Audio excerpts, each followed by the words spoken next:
Welcome to our channel. Today we how to disable microphone permissions in Samsung SmartThings easy tutorial step by step clearly. Open the SmartThings app on your Samsung device. Tap on the menu icon in the top left corner of the screen. Select Settings from the drop-down menu. Scroll down to find Permissions and tap on it. Look for the microphone option within the Permissions list. Tap on Microphone to access its settings. You will see the option to disable microphone access.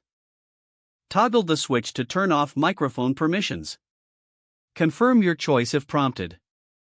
Your microphone permissions for SmartThings are now disabled. You can exit the settings by tapping the back button. You have successfully completed the process.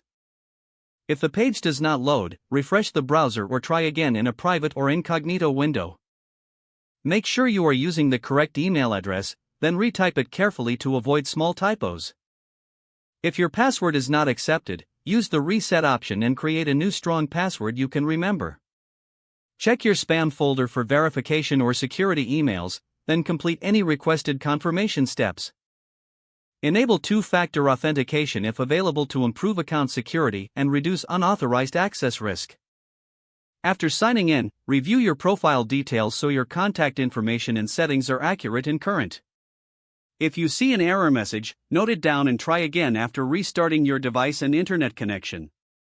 Log out when you finish, especially on shared devices, to keep your account and payment information secure. If the page does not load, refresh the browser or try again in a private or incognito window.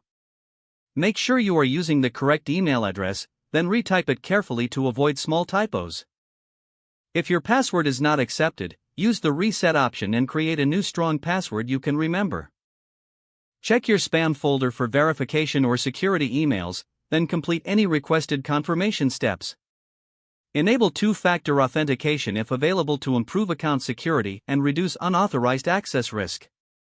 After signing in, review your profile details so your contact information and settings are accurate and current. If you see an error message, note it down and try again after restarting your device and internet connection. Log out when you finish, especially on shared devices, to keep your account and payment information secure. Don't forget to like this video and subscribe to our channel for more step-by-step tech guides.